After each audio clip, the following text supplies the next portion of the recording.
ऐसा ही नहीं, उम्मीद है कि आप सभी स्वस्थ भी होंगे। तो आज फिर एक वीडियो के साथ मैं आपके सामने हाजिर हुआ हूँ और इस वीडियो में आज मैं आप सभी को बताने वाला हूँ श्री गौतम बुद्ध के बारे में। कौन थे ये, इनके जीवन के बारे में। और यह वीडियो एसएससी और कंपटीशन एग्ज़ाम, सभी कंपटीशन एग्ज़ाम जैसे आने वाले exam railway NTPC, railway group D और एसएससी सीएचएसएल और सीजीएल और साथ ही एमटीएस में काम आने वाले क्वेश्चंस इसमें से क्रिएट होंगे। और जानेंगे हम आज गौतम बुद्ध के बारे में, जो बहुत ही फेमस थे अपने गृह त्याग के लिए और भी अपने ज्ञान प्राप्ति के लिए। तो आज इनके बारे में जानते हैं। ज़्यादा समय न लेते हुए हम वीडियो में आगे बढ़ते हैं और चलते हैं वीडियो के अगले भाग पर। तो देखिए, जो मैं इनके बारे में थोड़ा सा आपको बता दूं, मोटा मोटा सा। जो गौतम बुद्ध थे, वो उनका जन्म नेपाल में हुआ था। वो लुम्बिनी नामक एक विलेज है, गांव है, वहाँ पर उनका जन्म हुआ था। और ब्रीफ में हम उनके बारे में पढ़ लेते हैं और जान लेते हैं क्या क्या हुआ था उनके जीवन परिचय में, क्या क्या उनके साथ हुआ था और क्या क्या उन्होंने किया था, कब उनकी शादी हुई थी, क्या उनके माता का नाम था, क्या उनके पिता का नाम था, कौन थे उनके पिता और क्या उनके पुत्र का नाम था। सब कुछ हम इस जीवन में जान लेते हैं उनके बारे में। आइए देखते हैं अब हम।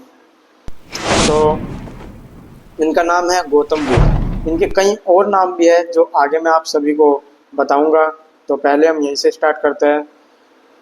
गौतम बुद्ध बौद्ध धर्म के संस्थापक थे।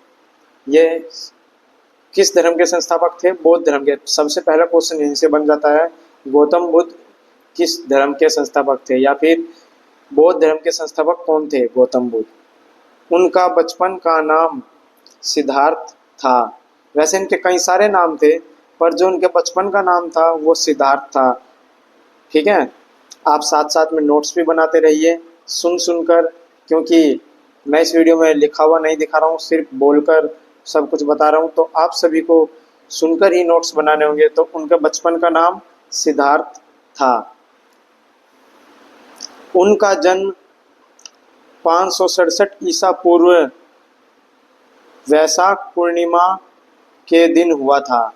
उनका जन्म 567 ईसा पूर्व में, लगभग 567 ईसा पूर्व में वैशाख पूर्णिमा के दिन हुआ था। और लुम्बिनी नामक क्षेत्र में उनका जन्म हुआ था। लुम्बिनी नामक गांव है, नेपाल में हुआ था। ठीक है, तो इनका जन्म, ये भी आप नोट कर लीजिएगा। ये भी उनके बारे में पूछा जा सकता है, या आपसे बेसिक कोई भी पूछ सकता है इस चीज़ के बारे में। तो उनके पिता शुद्धोधन एक राजा थे। जो इनके पिता थे वो नेपाल के थे। नेपाल में वो राज करते थे, राजा थे वो। शुद्धोधन उनका नाम था, नाम से ही पता चलता है। उनकी माता का नाम महामाया था। Sorry for that. उनकी माता का नाम महामाया था। और उनके जन्म के 7 दिन बाद उनकी माता का निधन हो गया था। तो जब बहुत बुरी घटना हुई थी, बहुत बुरा हुआ था इनके साथ, क्योंकि अपने बचपन में ही और अपने शुरुआत के 7 दिनों में ही उन्होंने अपनी माता जी को खो दिया था। उनकी माता का किसी कारणवश निधन हुआ था। तो अपने 7 दिन के बाद ही उनकी माता का निधन हुआ। उनका पालन पोषण महामाया की छोटी बहन प्रजापति गौतमी ने किया। तो उनकी जो मासी थी, मौसी बोलते हैं हम, उनकी मासी ने उनका पालन पोषण किया था जब उनकी माता का निधन हो गया था। जब उनकी बड़ी बहन महामाया का निधन हुआ था, मतलब गौतम बुद्ध जी की माता श्री का निधन हुआ, उसके बाद उनकी मासी प्रजापति गौतमी ने उनका पालन पोषण किया। उन्होंने उनको पाल पोस कर बड़ा किया। इसलिए सिद्धार्थ को गौतम भी कहा जाता है। तो गौतम, इनको सिद्धार्थ को गौतम, ये क्वेश्चन बन सकता है सिद्धार्थ को गौतम क्यों कहा जाता है? तो सिद्धार्थ को गौतम इसलिए कहा जाता है क्योंकि उनकी जो पालन पोषण करने वाली माता थी उनका नाम प्रजापति गौतमी था, इसलिए उन्हें उनकी माता के नाम से जाना जाता है या पालन पोषण करने वाली के नाम से जाना जाता है ना। जब गौतम बुद्ध का जन्म समारोह आयोजित किया गया, तब उस समय के प्रसिद्ध भविष्यद्वक्ता ने, देखिए प्रसिद्ध भविष्यकर्ता थे जो आज भी कई बार आप देखते होंगे, आपने सुना होगा बहुत सारे ज्योतिषियों का नाम, तो वो कुछ भी भविष्यवाणी कर देते हैं, ये होगा वो होगा। खैर आज के समय में तो इतना किसी की इतनी सत्य नहीं होती, लेकिन हाँ किसी किसी की सत्य भी होती है, सच हो जाती है ये चीज़ें। तो दृष्टा उनका नाम था, जिन्होंने दृष्टा आसित ने एक भविष्यवाणी की। देखिए दृष्टा आसित ने एक भविष्यवाणी की कि यह बच्चा या तो एक महान राजा बनेगा या एक महान पथ प्रदर्शी बनेगा, तो इन प्रदर्शक बनेगा। तो इनके जो दृष्टा आसित ने एक भविष्यवाणी की थी कि या तो यह महान राजा बनेंगे या तो ये फिर ये महान पथ वो बनेंगे, पथ प्रदर्शी बनेंगे।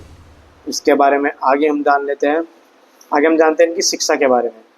शिक्षा ग्रहण करने के बाद गौतम बुद्ध का विवाह मात्र 16 साल की आयु में राजकुमारी यशोदा के साथ हुआ।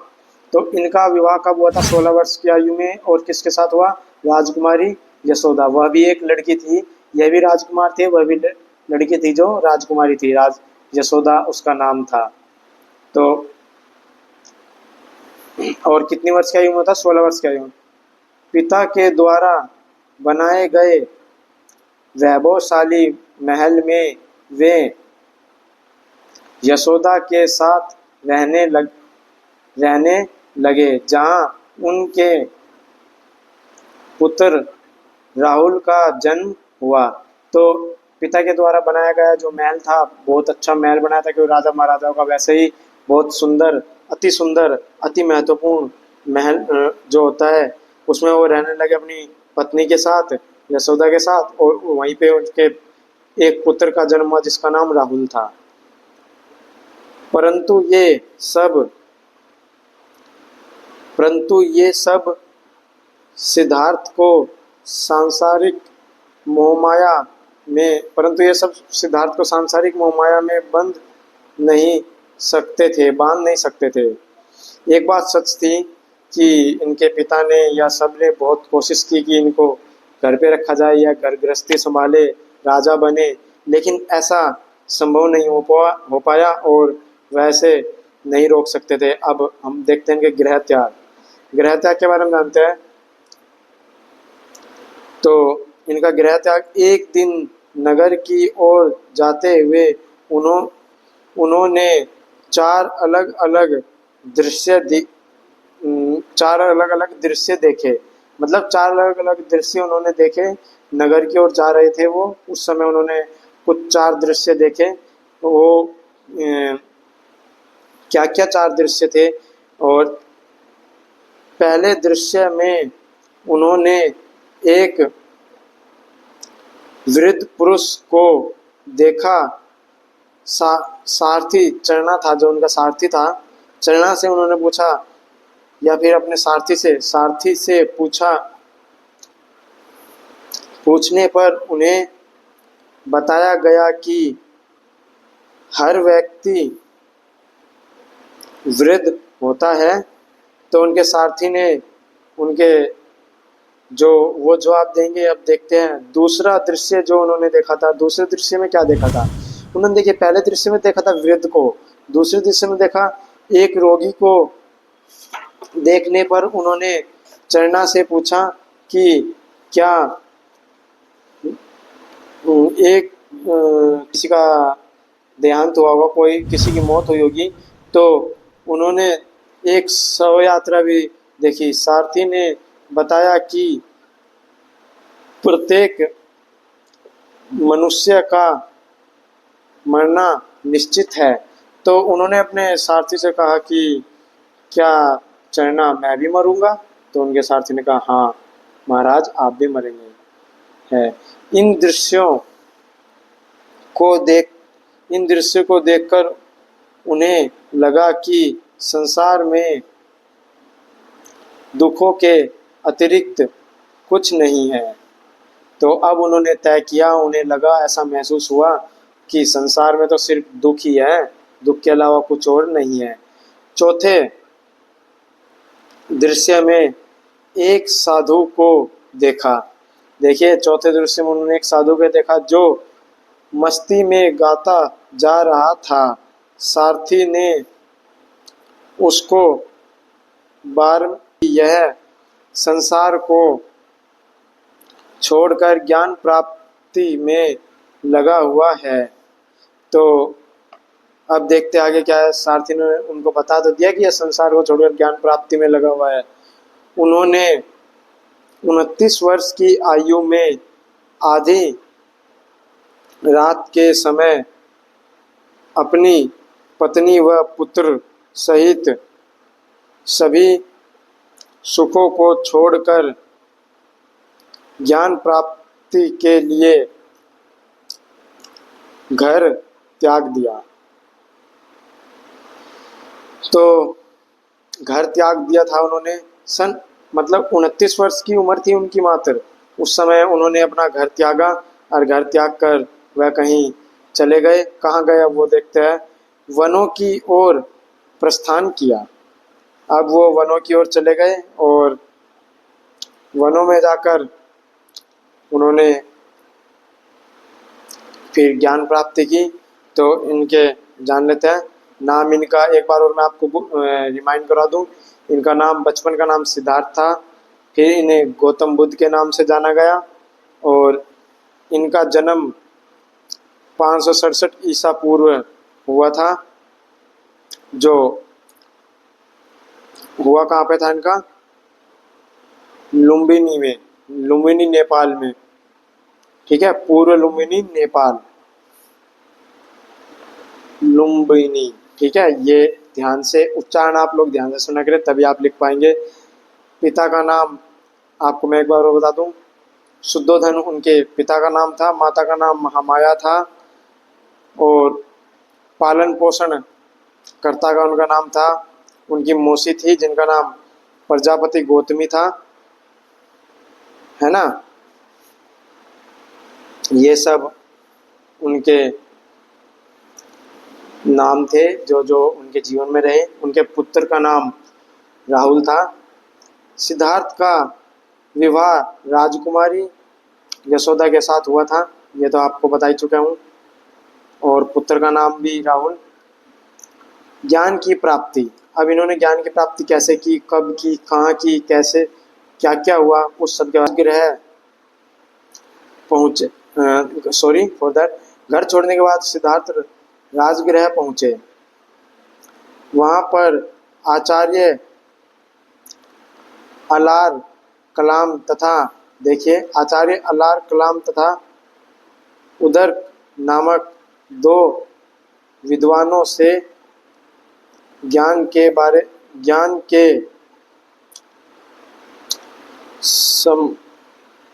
के संबंध में शिक्षा प्राप्त की। तो उन्होंने ज्ञान के संबंध में शिक्षा प्राप्त की थी और किस किस से की थी? अलार कलाम तथा उदर्ग नामक 2 विद्वानों से ज्ञान के लिए शिक्षा प्राप्त की, ज्ञान के संबंध में शिक्षा प्राप्त की। ठीक है, किंतु उनके मन को संतुष्टि नहीं हुई उसके बाद उन्होंने कठोर तपस्या करने का फैसला किया। अब इन्हें मतलब गुरु ने इनको पढ़ाया, शिक्षा दी, लेकिन उनको उससे संतुष्टि नहीं मिली, तो इन्होंने सोचा कि अब हम तपस्या करेंगे, और अब फिर ये तपस्या करने लगते हैं, जिससे कि उनका शरीर काफ़ी कमज़ोर हो गया। इस अनुभव ने उन्हें तपस्या को निरर्थक मानने पर मजबूर किया। इस समय सुजाता नामक कन्या से दूध ग्रहण कर देखिए, एक कन्या थी जिनसे उन्होंने दूध ग्रहण किया, और दूध ग्रहण करने के बाद तपस्या के मार्ग को छोड़ दिया। तो फिर इन्होंने, जब सुजाता थी जो लड़की, उससे दूध ग्रहण किया और फिर तपस्या के मार्ग को छोड़ दिया। तो इन्होंने तपस्या का मार्ग कब छोड़ा है, हम ये क्वेश्चन बन सकता है। तो इसमें हम कह सकते हैं कि जब उन्होंने दूध ग्रहण किया था सुजाता से, तब इन्होंने तपस्या का मार्ग छोड़ा था। और या फिर इन्होंने दूध ग्रहण किससे किया था, सुजाता से इन्होंने दूध ग्रहण किया था। अब वे गया की ओर चल पड़े। अब वे गया की ओर गए। गया जो आज के बिहार में है, उस स्थान पर एक पीपल के पेड़ जो एक पीपल का पेड़ था, मराबोधि वृक्ष के नीचे ध्यान लगाया। 8 दिन की समाधि के पश्चात 35 वर्ष की आयु में वैशाख मास की पूर्णिमा की रात्रि को उन्हें सच्चे ज्ञान की प्राप्ति हुई। इससे वे बौद्ध ज्ञान अर्थात बुद्ध कहलाए। तो वे बुद्ध किससे कहलाए? 35 वर्ष की आयु में वैशाख पूर्णिमा के रात्रि को उन्हें ज्ञान की प्राप्ति हुई। इससे वे बौद्ध धर्म के संस्थापक और बुद्ध कहलाए। वह सर्वप्रथम बनारस के निकट सारनाथ पहुँचे तथा अपना पहला उपदेश अपने उन 5 देखिए इन्होंने ये पहला उपदेश इन्होंने जब दिया था, कहाँ पे दिया था? बनारस के निकट एक सारनाथ है, सारनाथ नामक स्थान है, वहाँ पे इन्होंने अपना पहला उपदेश दिया था। और किनको दिया था? अपने उन 5 साथियों को दिया जो गया में उनका साथ छोड़ गए थे। जो गया में एक पीपल का पेड़ मिला था इनको, वहाँ पे ये गए थे। इन्होंने 8 दिन तक बैठकर तपस्या की थी, समाधि ली थी। तो वहाँ पे वो 5 व्यक्ति मिले थे, जो 5 साधु मिले थे, वो साधु इनको छोड़कर चले गए थे। और वहीं पे अब ये इन्हें सारनाथ में दोबारा मिले और इनको इन्होंने उपदेश दिया। इस घटना को धर्म चक्र भी कहते हैं। इस घटना को क्या कहते हैं? धर्म चक्र या फिर परिवर्तन कहा जाता है। ठीक है, धर्म चक्र परिवर्तन कहा जाता है। तो किस घटना को धर्म चक्र परिवर्तन कहा जाता है? सारनाथ में दिए गए उपदेश, सारनाथ ने अपने बुद्ध के द्वारा सारनाथ में दिए गए उपदेश को धर्म परिवर्तन। वीडियो के स्टार्टिंग में ही क्या क्या थे? पहला गौतम आप जानते हैं, महात्मा बुद्ध, तीसरा है शाक्य मुनि, चौथा है तथागत, 5वां है सॉरी फॉर दैट, चौथा इनका बनते नाम है एक, और अगला है सिद्धार्थ। ये इनके 5 नाम थे। तो इन 5 नाम से कोई भी अगर क्वेश्चन आए तो आपको घबराना नहीं है, ये समझ लेना है कि गौतम बुद्ध के नाम से ही यह क्वेश्चन आया है। बनते या फिर तथागत या फिर शाक्य मुनि और गौतम बुद्ध और सिद्धार्थ तो फेमस है, ये आप ये जानते ही हो। ये तीन नाम कुछ अलग है, इसलिए कई बार हाँ स्टूडेंट्स घबरा जाते हैं कि यार ये क्वेश्चन कहाँ से आ गया, ये क्या पूछ लिया। ये पूछ लेते हैं सारनाथ में किसने उपदेश दिया था, और उसमें ऑप्शन रख दिए, और उसमें गौतम बुद्ध और सिद्धार्थ है ही नहीं उसमें, तो या तो ये बनते या फिर तथागत या फिर शाक्य मुनि, यही कुछ ऑप्शन है। तो आप कहेंगे यार इनमें से कौन सा ऑप्शन लगाऊं, मतलब इनमें से कोई एक होगा बाकी तीन कुछ और होगा। आप कहेंगे यार ये क्या, तो ये हम कैसे करें। तो आपको घबराना नहीं है, ये पांचों नाम याद कर लेने हैं, और इस बार के एग्जाम में आने वाले 100% इनमें से कोई ना कोई क्वेश्चन बनेगा। तो महाबोधि वृक्ष बिहार राज्य के गया में, तो गया जिले में था। तो महाबोधि वृक्ष के बारे में अभी पीछे मैंने बताया था, पीपल के पेड़ों का है।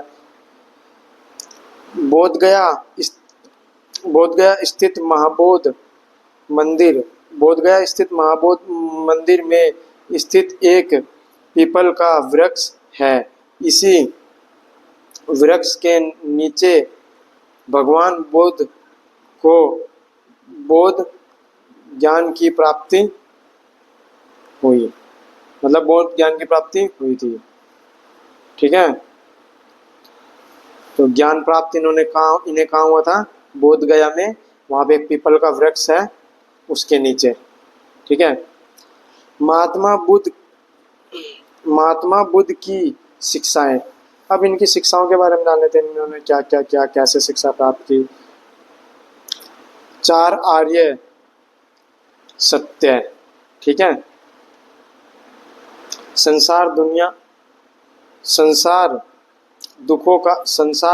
अब 4 आर्य सत्य वो जान लेते हैं जो इन्होंने 4 दृश्य देखे थे, उन दृश्यों में इन्होंने फिर क्या प्रश्न पूछा और क्या हुआ फिर आगे। तो उनसे कुछ क्वेश्चन बनते हैं। का घर है, संसार दुखों का घर है, इनका कहना था। सभी दुखों का कारण इच्छाएं हैं, यही बात सच है, सभी दुखों का कारण इच्छाएं हैं। इच्छाओं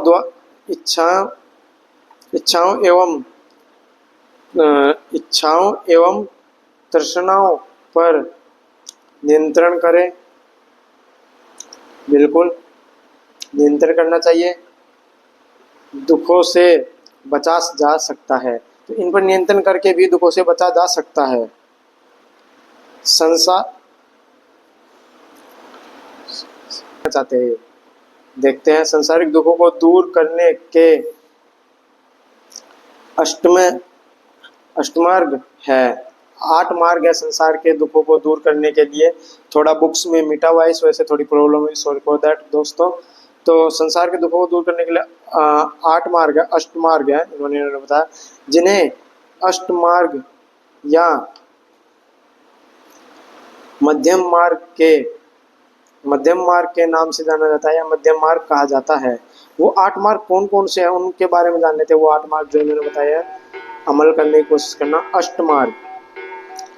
अष्टमार्ग को मध्यम मार्ग का नाम भी दिया जाता है। बौद्ध धर्म का आधार अष्टमार्ग इस मार्ग पर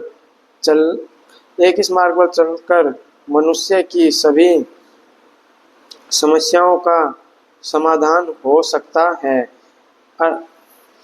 अष्टमार्ग में 8 आदर्श बातें हैं जिन पर चलने से निर्वाण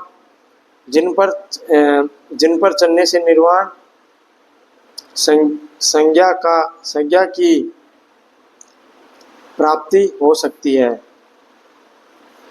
तो वो कौन कौन से अष्टमार्ग है आप जानते हैं।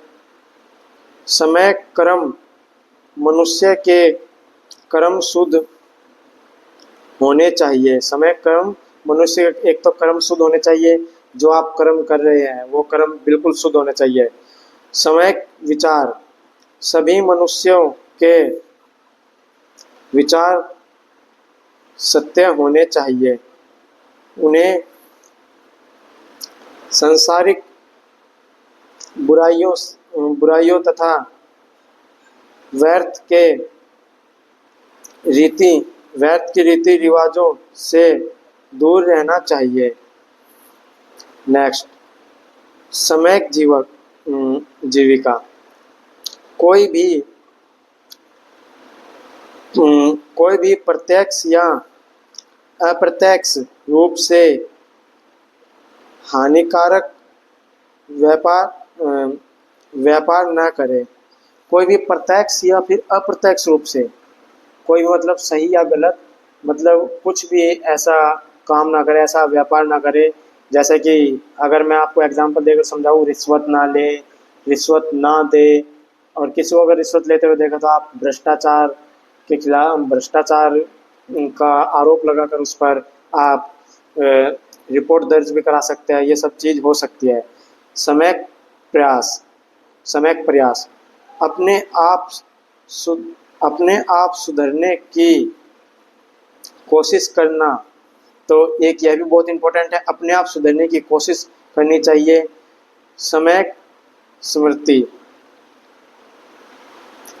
स्पष्ट ज्ञान से देखने का मानसिक योग्यता पाने की कोशिश करनी चाहिए। स्पष्ट रूप से देखने की मानसिक योग्यता प्राप्ति करनी चाहिए।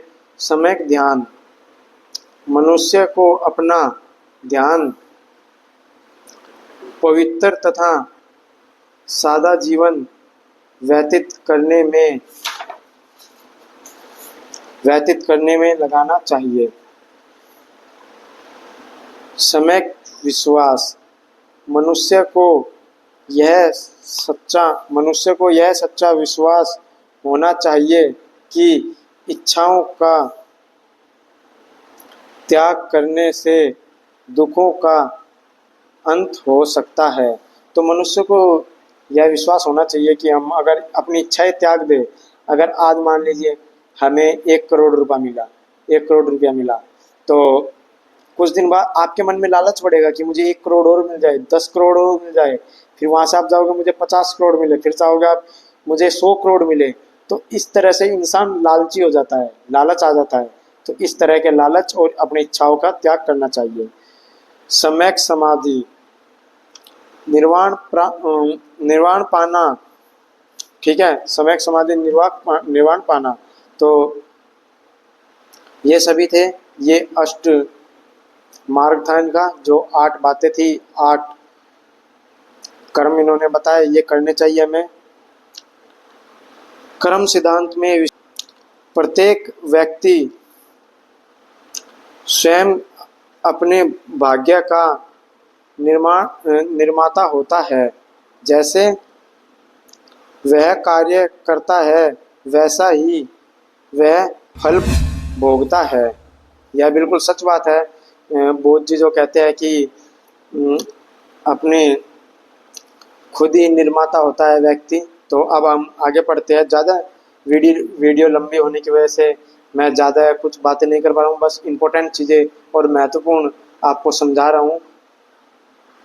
पुनर्जन्म, बुद्ध के अनुसार जब तक मनुष्य की तृष्णा तथा वासना समाप्त नहीं होती तब तक मनुष्य पुनः संसार में जन्म लेता है।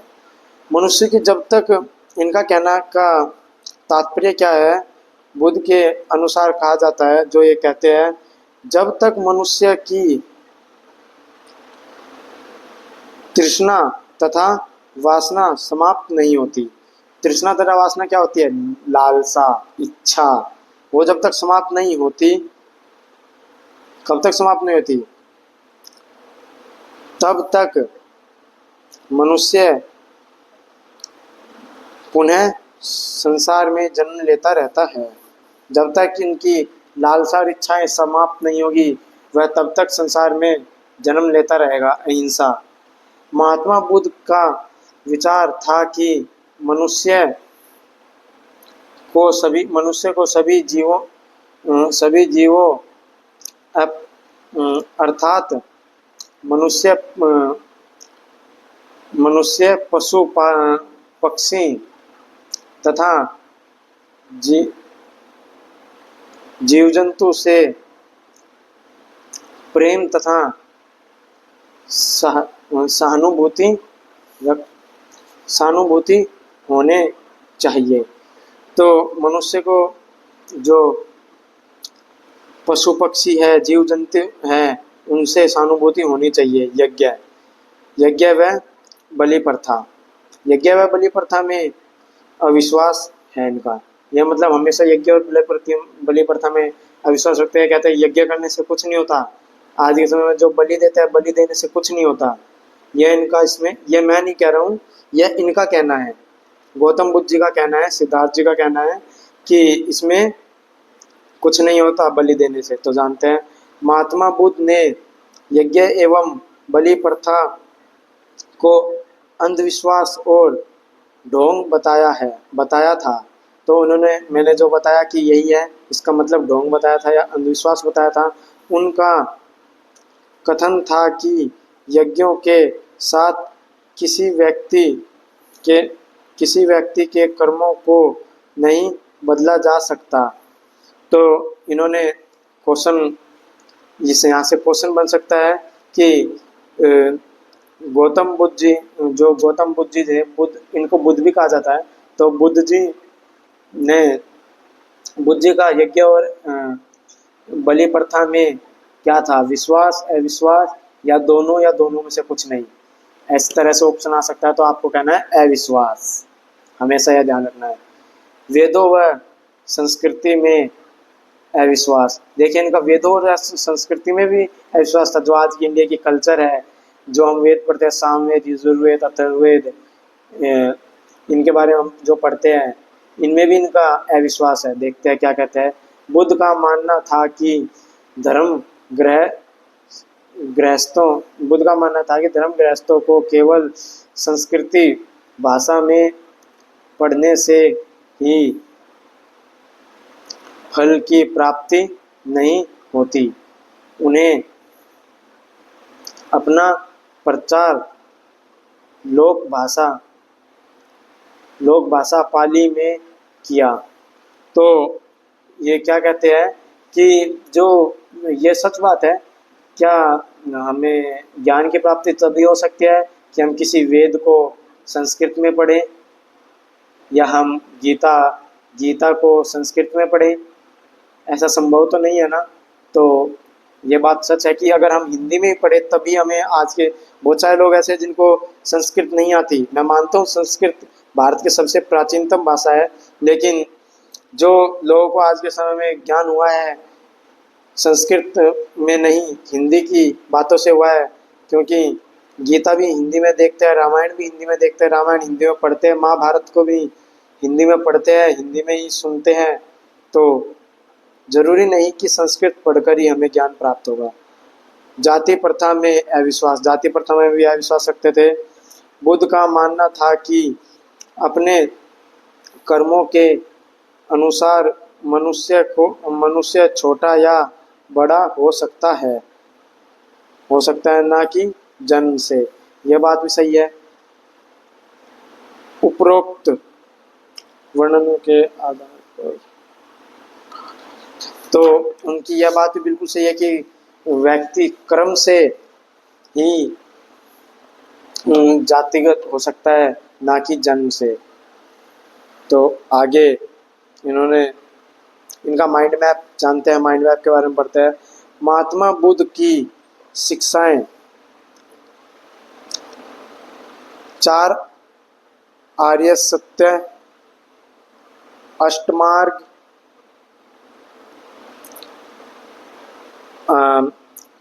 कर्म सिद्धांत में विश्वास, पुनर्जन्म, वेदों व संस्कृति में अविश्वास, यज्ञ व बलि प्रथा में अविश्वास, जाति प्रथा में अविश्वास, अहिंसा में विश्वास, तो आज के यह वीडियो यहाँ तक थी। यह वीडियो समाप्त होती है। यदि आप सभी को वीडियो पसंद आई है तो प्लीज़ आप सभी वीडियो को लाइक कर दीजिए, शेयर कर दीजिए और साथ ही वीडियो को चैनल को सब्सक्राइब जरूर कर लीजिएगा। अधिक से अधिक इस वीडियो को आप ज़रूर शेयर कीजिएगा, क्योंकि यह वीडियो देखते बहुत लोग हैं लेकिन शेयर कम करते हैं, वीडियो को पूरा नहीं देखते हैं। तो मुझे आशा है कि आप इस वीडियो को ज़रूर पूरा देखेंगे। तो थोड़ा सा और है, एक पढ़ते हैं थोड़ा सा। बौद्ध धर्म का उदय कैसे अवसर पर हुआ? कैसे अवसर पर हुआ? तो जानते हैं कैसे अवसर पर हुआ इनका बौद्ध धर्म का जो उदय। जब समाज में अनेक बुराइयां आ गई थी, लोग वैदिक धर्म की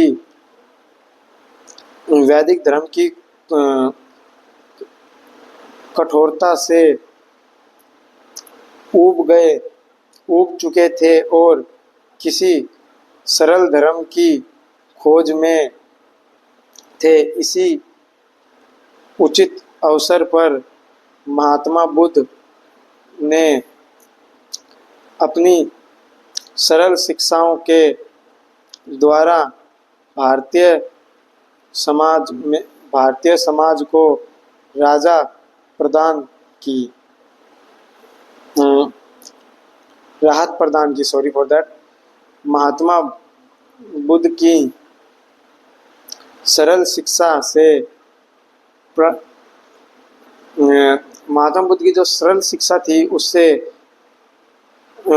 उससे प्रभावित होकर काफ़ी संख्या में लोगों ने बौद्ध धर्म अपना लिया।